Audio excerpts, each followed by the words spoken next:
Oh, hey. Oh, hey.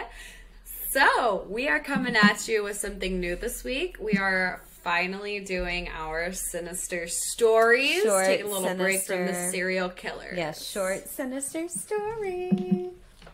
Oh, yes. So, what are you sipping on over there? Oh, I got me a fine Cali Red, Mr. SNOOPDOGG, the GOAT Snoop Doggy Dog. Wow, what an introduction. We should be sponsored at this point. I know. Damn. Snoop needs to sponsor us. That's it. Well, my wine is Prestige. It's a Tuscany wine. It's got this cute little mini bottle. It probably doesn't look mini right there, but it is mini. That is little. Cute. So that's what I'm drinking. Oh. So today we're not doing necessarily a drinking game because it is going to be a short episode. So just drink, hydrate the whole time. Yeah. Yes. All right. So couple happenings. What you got on your list? What do I got on my list? Not really much, to be honest. I don't have much going on. Yeah, I'm just like super excited for our first short sinister story. I'm so excited. Me too. I hope that we get like great feedback on this because you and I are so excited about this and we are like so passionate about this topic. So for real. Yeah. Guys, if you know me, you know I'm obsessed with all things funeral and burial and I have a great thing to talk about. I'm going to interrupt. We were just going to gloss right over that. But I'm going to interrupt. So what about wow. What about the whole Astro World thing? Like Travis Scott situation? Definitely not what I thought you were going to say. Why? It's awful. Yeah. Well, I thought you were going to go straight into corrections. And I'm like, wow, we're just going to jump right into it. So Astro World, it's a horrible, sad thing. I've got lots of opinions about who's responsible and who's not, especially since I've worked in entertainment. It is honestly really hard for me to point the finger at Travis Scott. But I will say this, people are correct when they say he instigates a lot of rioting. Right. So it's hard for me to to not put a little blame on him because it's you ask for this and but I will say it is so hard, especially when you have earpieces in and all of those lights to see and hear what's happening in the crowd. For sure. I know a lot of people, they had the opinion surely someone could have talked to him through his earpiece and told him, and I'm like, that's not really how it works. No. So well, and so my sister, she's been to one of his concerts, and she said it was probably one of the most terrifying concerts that she's ever been to because he wants people to mosh, and I don't know if you've ever been in a mosh pit, but it is kind of scary. Nope. It's scary. Yeah. Number one, you are at a concert and you are packed in like sardines already. But number two, whenever you start moshing, I mean, you're moving and you're already packed in and you're moving all around and you can't move. And my sister said it was literally terrifying. And that's just something that he does. And that's something that, some artists like to do.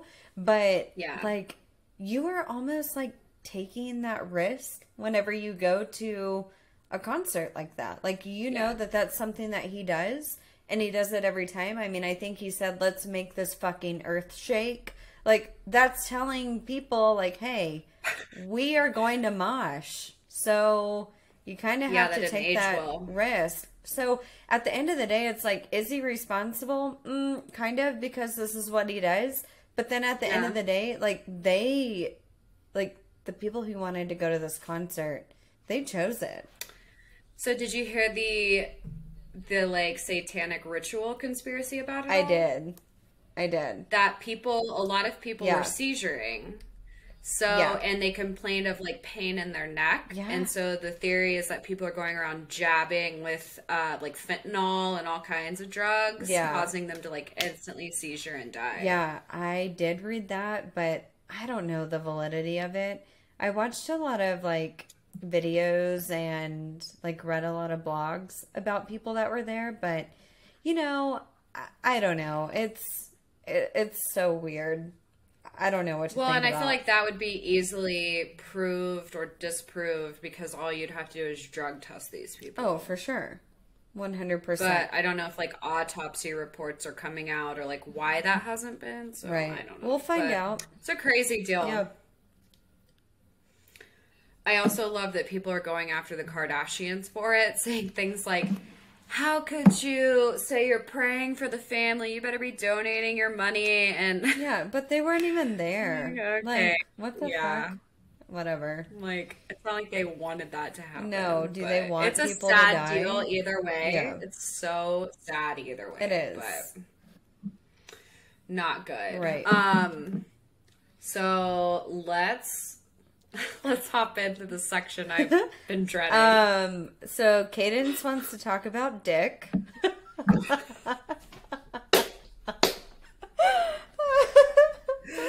I've been waiting for that line for like 2 hours now. So, Amanda from Missouri wrote it. And it's D-U-H, not D-A.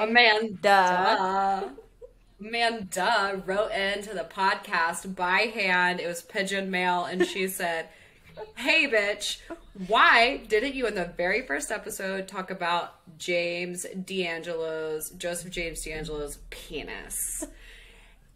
Well, guys, listen, I'm not trying to get canceled on the first podcast, but here's the deal. So the Golden State Killer, and this was read during his final trial days, too. He was known for having a small penis. Like, just imagine this man. Like a micro penis. Micro penis. So, yes, I left that out. I did know that detail, but I was starting out PG-13, but we're just going to take it all the way up to NC-17 with this bitch. Yep. So, yes, he was known for his micro penis. Yep. In a lot of the reports to the police, like starting from day one, girls said, okay, he looked like this. Also, he had a small penis. Yep. So that was one of like what he was literally known for. And in the court, they read that out in front of him, which I just tweeted about it. If you follow our Twitter, it's Sinister Socials. Yeah. Then you will get to see the video clip where they talk about it. It's incredible. It's so funny. Yeah. Also, my sister is on a plane to Florida. She was on a plane to Florida this evening. She said that we are the first podcast that she has ever listened to. She downloaded it specifically for her travels. Oh, sweet. And she said the whole time, I just wished I could join in on the conversation. Aww. She's like, I didn't know what, like, she's not familiar with the stories, but she's like, I just wanted to join in and talk. And so, like, I love that so love it much because everything that Alexa and I wanted to do was be a real conversation with you guys, like what you would be having with your friends.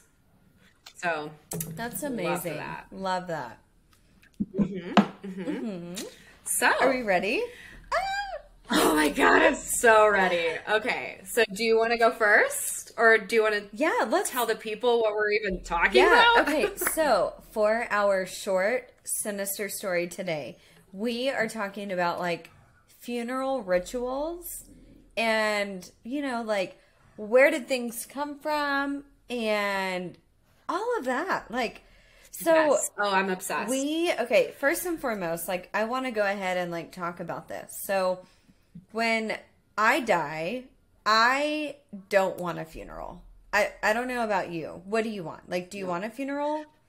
I like the idea of a celebration of life, but funerals, and we'll probably get into this in another episode, but the money behind funerals astounds me. Yeah. It makes me sick. I understand there are some things that are necessary. For sure. But the prices of all of this when you're already grieving are just disgusting to me. Sure. So, I want it to be whatever my family wants, literally whatever is the cheapest, however they want to deal with me.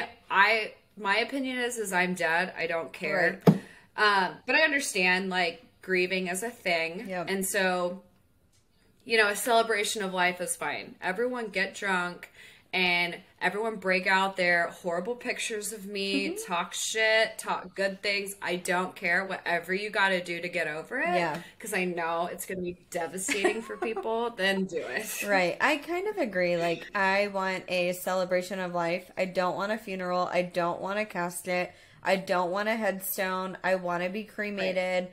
I want my ashes spread, like, somewhere that I love, like, whether it's somewhere in the mountains or somewhere on the beach or, like, just a spot that I love, because at the end of the day, like, I don't want to be buried. And yeah, you know, I visit my grandma's grave every now and then, you know, to just, like, go and talk to her or whatnot. But, like, someone can come and talk to me in the mountains or, you know, at the ocean or whatever. I completely agree. I think the money aspect behind it is absolutely ridiculous. So, you know, like, as you all are hearing and listening, we are talking about funeral rituals and kind of, you know, where these things started, what they mean, how they, like, transpire into today's funerals. So it's just, like, pretty interesting. And I'll just warn you guys, this is probably going to be something that we talk about a lot in the future too, because there is so much to talk about. And honestly, this is what got me back into podcasting, as I wanted to do a podcast that solely talked about things like this. And then I had the discussion with you and you're like, hey, let's do this. And we'll base it on true crime and, like, we'll incorporate some of this. So, like, this is what started all of it, like, my full blown passion. Right. So today we're going to be talking about just, like, one of our favorite, each individual, like a favorite funeral ritual or burial ritual, or just something that we find fascinating. Yeah. So I'm so ready. Do you want to go or do you want me to go? Yeah, I'll go. So I do it.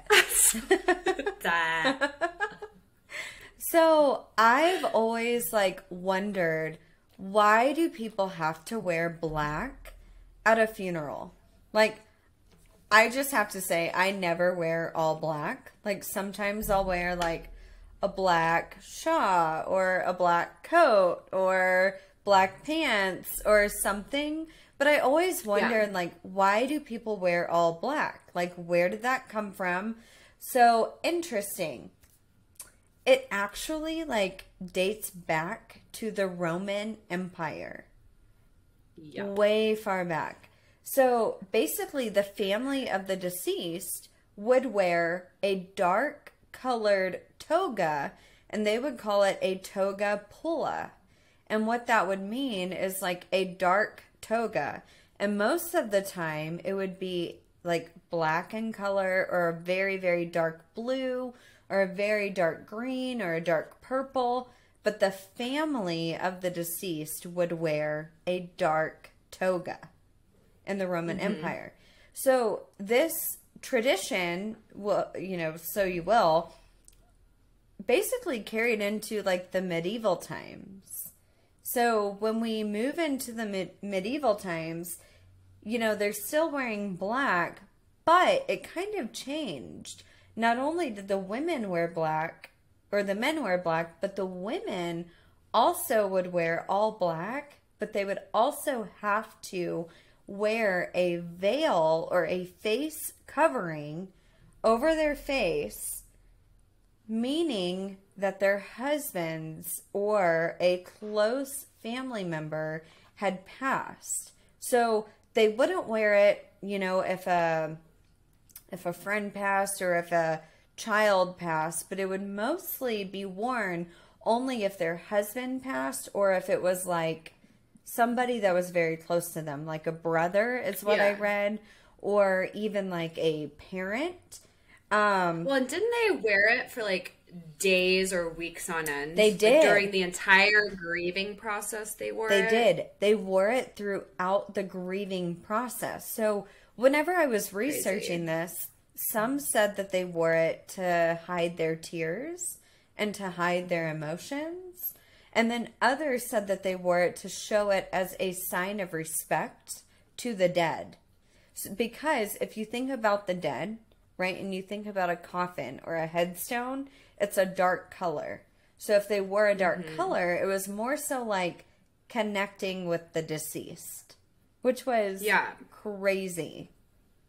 Well, and I could be completely wrong on this, but I'm pretty sure, okay, so kind of like you wear white on your wedding day because it symbolizes purity. Right. I'm pretty sure black is actually a symbol for like life. It is.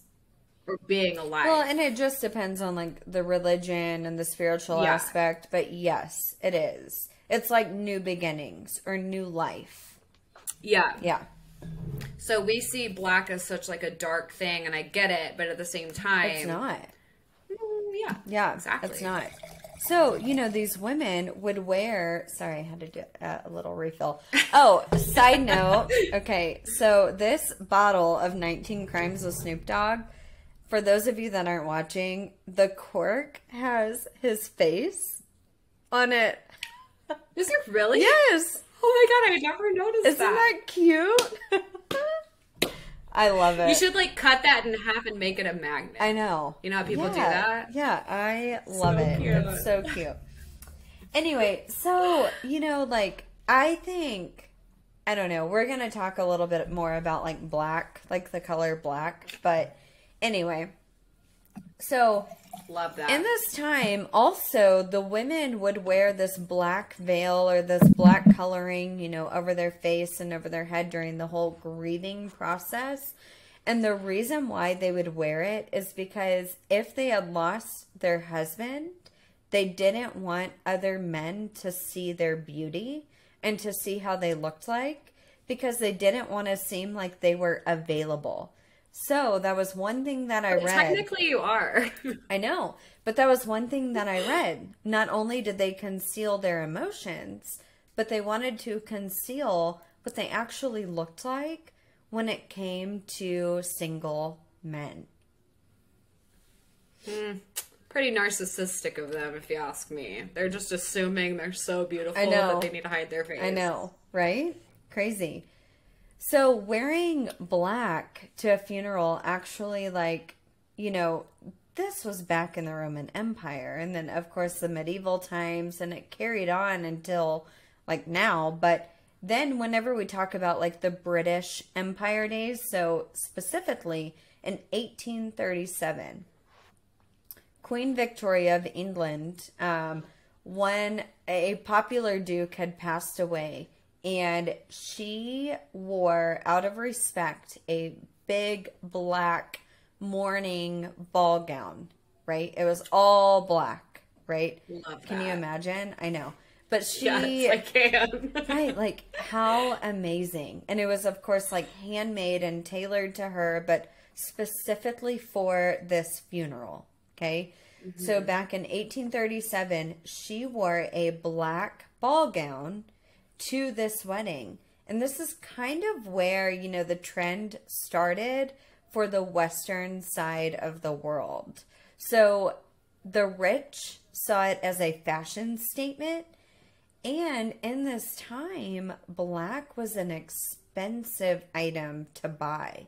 So most clothing was like gray or brown or green, but black was expensive.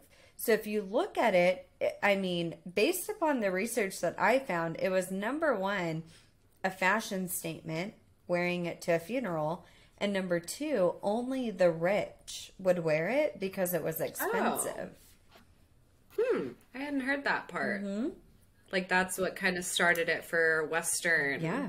Because also, and again, this is for a later time, but how things transition into like modern day funerals or like into the Western culture is insane. It is so crazy. And the complete opposite happens, you know, on the other side of the world. Like in Asia, they wear white at funerals. They don't wear black, you know, so it's like the complete opposite colors. Yeah. It's crazy. So it's just like, So fast forward to now, you know, obviously we have adopted that. And again, it was kind of like a fashion statement. They saw not only Queen Victoria, but fast forward to Queen Elizabeth, and they saw her wearing them or wearing all black at funerals. And so that's kind of how it transpired, you know, to where we are today. And if we think about where we are today, most people still wear black to a funeral. Oh, yeah. It's considered etiquette. It is.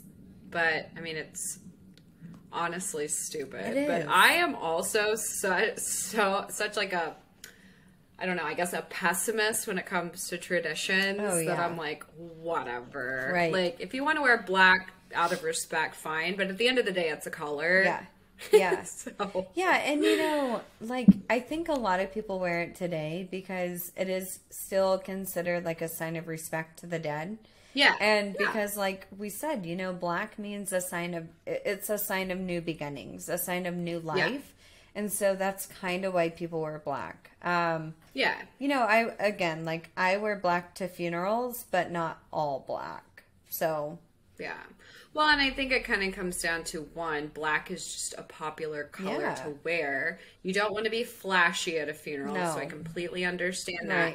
And throughout all of this, I do want to state that, like, my funeral opinions are very practical as opposed to emotional, but I fully respect why people do things for religious purposes or for, you know, for their own personal feelings or for their family. For sure. It's just not what I personally want and what I personally do and don't care about. But, For sure.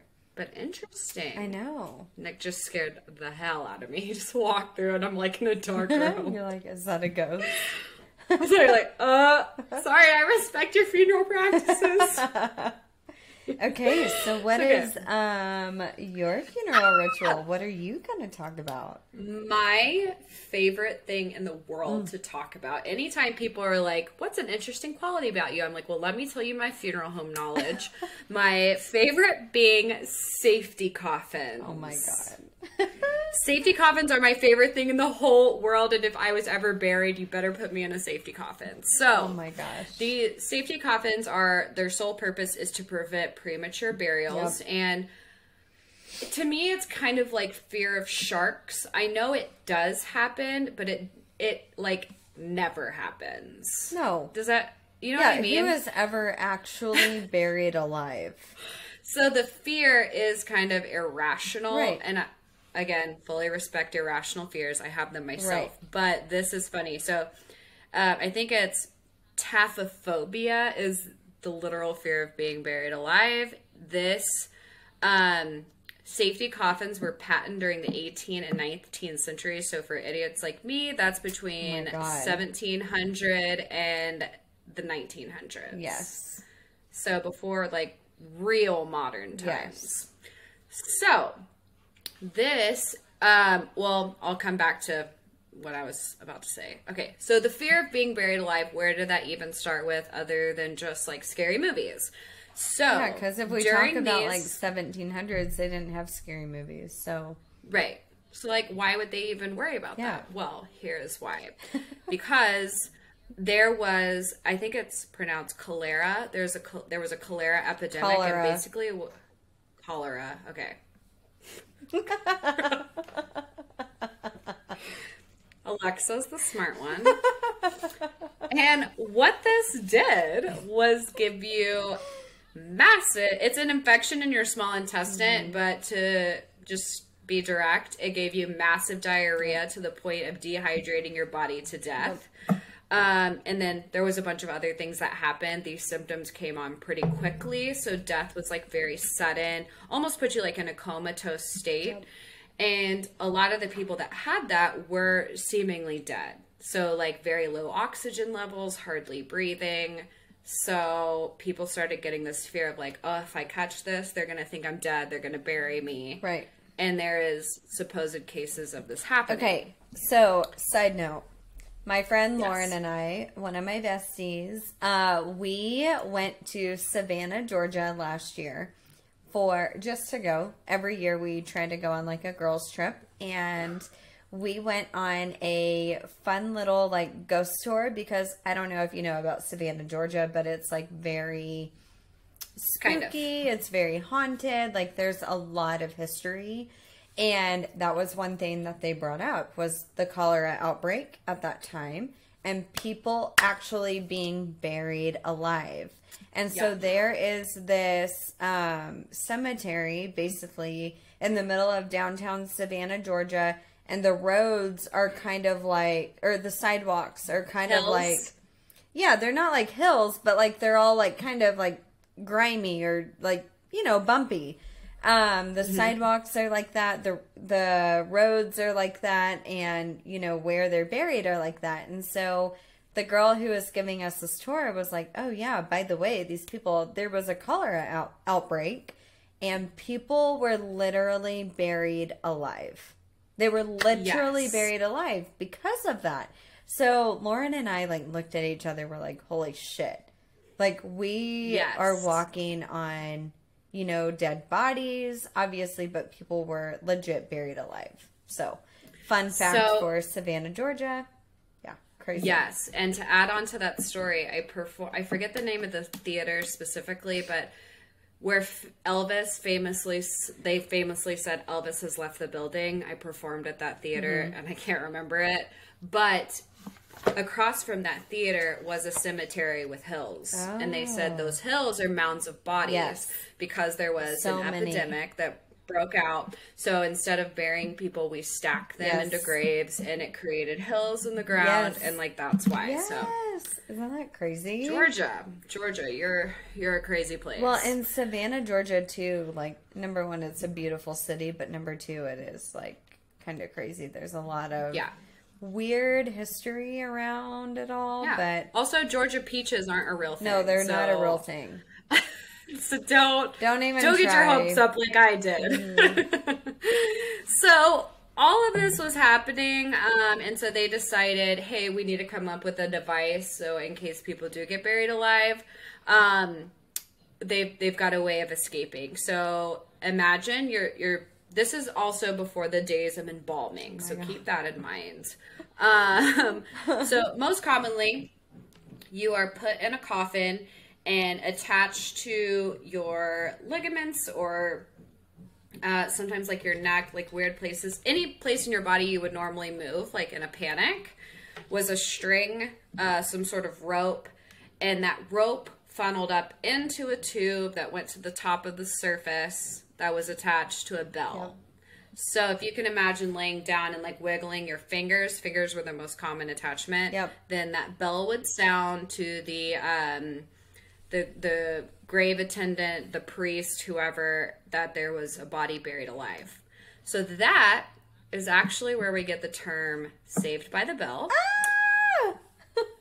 Dead ringer and graveyard shift all originate from safety coffins. Yeah, that's like my favorite part of the story. Can you imagine? Along with everything else. Can you imagine just walking like down I mean, they probably didn't have sidewalks back in the day, but just like walking, taking an evening walk with your family or something. And you hear the bell like, you're like, holy shit. That came. You're like, shit, we gotta get Grandma out of here now. Grandma's alive.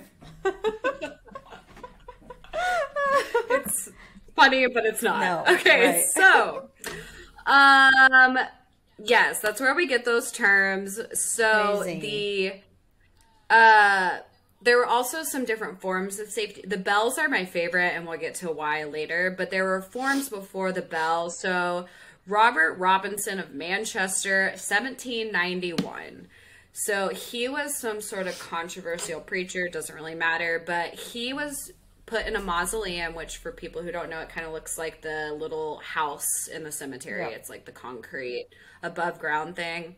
And he was put inside with glass over his, like really close to his face. So the idea was if he fogged the glass, he was still breathing. So you would know he was still alive, take him out. He hired watchmen prior to his burial, like prior to dying, to come by and check on this until, of course, when you would be pronounced dead. So wait, why? Like, did he have cholera? Is that why? Like, why did he hire like watchmen? The cholera epidemic just spiked everyone's fascination with being buried alive. That's like the first reporting. He was just, I'm sure. Yeah, he was just like terrified that that was going to happen. Okay. He just had a fear of this. So, and I'm sure, I mean, I read other things where people like were put underground as like torture devices. And so maybe that sparked people's idea of like, oh, what if they tried to bury me alive? But it's mainly from this epidemic that this started. So just the fear of this. And then the first recorded safety coffin, as far as like the bell and the tube, was in 1792. So just a year later, Duke Ferdinand of Brunswick, he had a window again in front of his face for light, so you could look at his face and tell if he was alive. There was an air tube. There were locks. So back then they nailed coffins. Right. So he had locks installed instead of nails, and then he was buried with keys. So he could unlock it in case he like rose from the dead. Yeah. As if like shouting through the tube wouldn't be enough. Yeah. Yes, exactly. So these tubes, let's talk about these tubes. So these tubes were used more than just like, hey, I need to yell through this or I need to breathe. So also what priests were responsible for is going by and smelling through the tubes, because if after so many days you didn't smell a decaying body, it meant there was a possibility they were like alive but in a coma. Oh my God. Can you imagine, yeah, having that job, like, oh, by the way, you need to smell these 20 bodies and see if they are decomposing. Every day or every couple days. And then imagine if there was like a graveyard full of these open tubes, which I don't think they were that common, but even if you had a couple of them in the cemetery, that smell rising every single day. No, that place stunk. Oh my God, I can't even imagine. Stunk. Have you ever seen a dead body? Yeah, but I didn't know. You didn't know I saw like dead? I saw like a hit and run, and I saw the body on the street, and they were definitely dead, but like I didn't like stop. Okay. I just wondered. Oh, well, like at funerals too. No, that doesn't count. Like, oh, you mean freshly like fresh? Dead. Yeah. Fresh. No.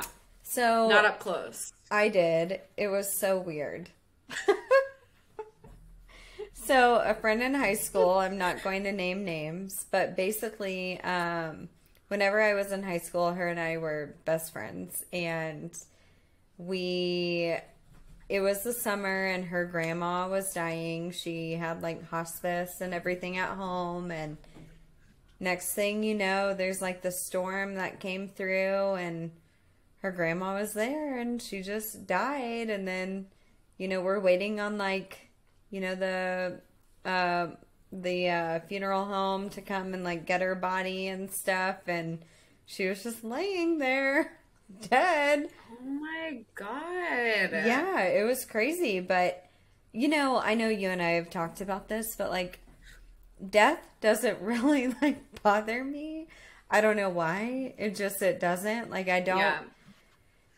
If like you were to die, or if Tony or my parents or siblings, like, yeah, I would be heartbroken and I would be so upset, but I don't know, death doesn't like really bother me. It's like, I'm not like emotionless, but it's like, it's just part of life. So yeah, no, I didn't for real. like, yeah, you like don't really react.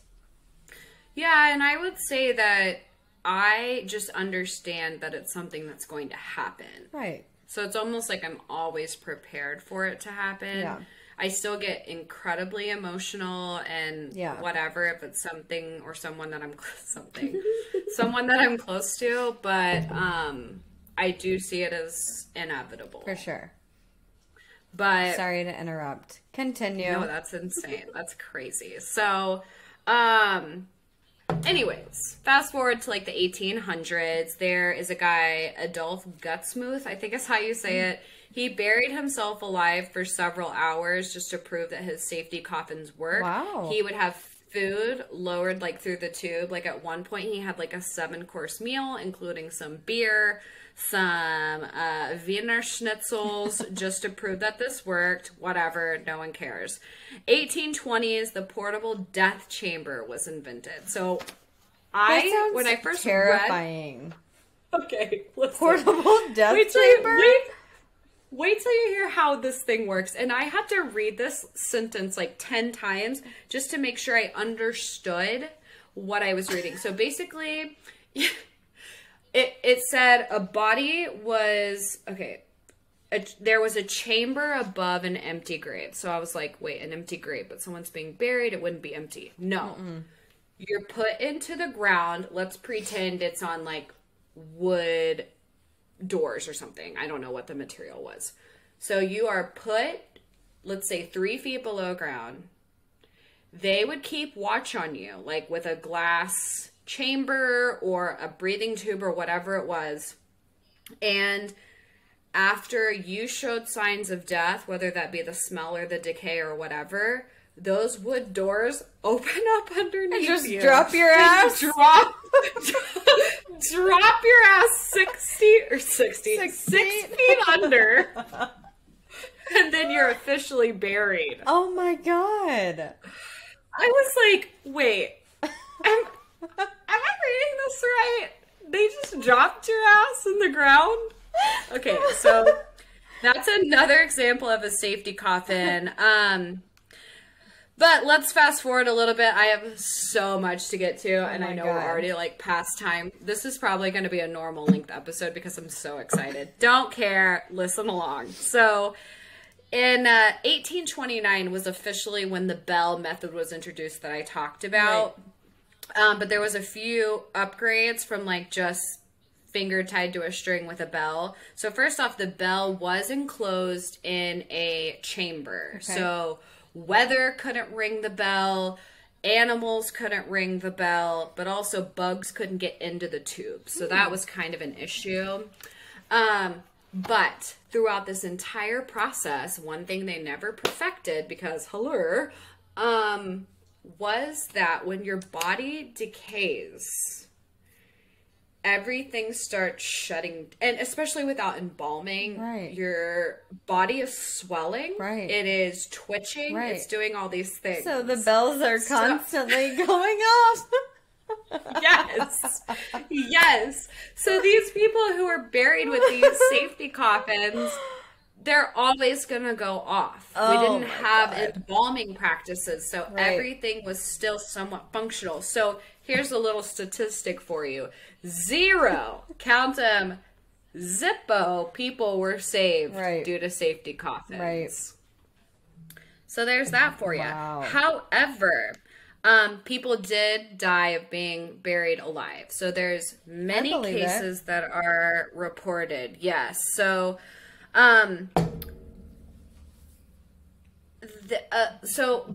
people who were trying to demonstrate these safety coffins sometimes died because like the earth would collapse on them, or they would be left down there too long and die. So that's one way people were buried alive, duh. Yeah. But the other thing was back before embalming, this is a fun fact actually. So there were a lot of diseases that put you in a comatose state. Right. And when you're in a very deep coma, you have very low oxygen levels. And back then, before burial, they did not check for a heartbeat until 1846. Yep. So all this time, people are being buried alive. They would feel for you breathing. Right. Obviously, like when you go into like a deep coma, low oxygen, your skin does start to turn a different color, or you start looking shrunken. Yep. But they quit doing that. So ways they would test also if you're alive is graphic. Sorry. They would pinch nipples and stick hot irons in your bum. Oh, my God. I mean, I guess they were seeing if the pain receptors were still firing, because that sounds really fucking painful. Yeah. Oh yeah. So, wow. Back in the day, before embalming, keep in mind, a few people would get the fear that, hey, oh my gosh, so-and-so woke up from their coma. They had the same symptoms as so-and-so. We should go dig up that body. And what they would find would be bloodied coffins, coffins with the lining. Oh, People's fingers would be worn down to the bone from scratching at the inside of their coffins. Their hair would be torn out and their face would be stuck in a state of terror. So we do know for a fact people, buried alive. Many hundreds, were buried alive. But this, again, is not modern day time. No, it's in the 1800s. But there is I think it was French, somewhere European. It's either Angel or Angelo Hayes. The name kind of goes back and forth. Was famously buried alive, and I believe this was like early 1900s, so this is definitely modern day. He had a motorcycle crash. He was mangled and broken to the point like his parents could not see him. They wouldn't allow the parents to see his body. He was buried. However, there was something that went wrong with his insurance company, so he did have to be exhumed. When they exhumed him, they noticed the body had not decayed. The body was, in fact, warm. He was in a deep-ass coma. He was still alive? He went on to make a full recovery. So they literally exhumed the body? Yes. Days later. Oh my God. He was alive. And he went on to make a full recovery and make his own modern day safety coffin that presumably had a small oven, a fridge, and a cassette player inside. So. What in the world? That is still, but like back in the day, you could be paralyzed. Right. They didn't understand that. Right. Deep comas, even being like starved to death. Right. People suffering from major eating disorders, or even like famines and stuff like that. Like at the exactly. They didn't exactly it. Yeah, they didn't have the technology to be able to test like the brain activity or the body activity to see, if you actually were still breathing or what your O2 stats were or, whatever the case is. Wow. So obviously modern day embalming, and again, this is something I want to talk about in the future, but it flushes out everything. You would not survive. All your organs are probably gone if you are donating them.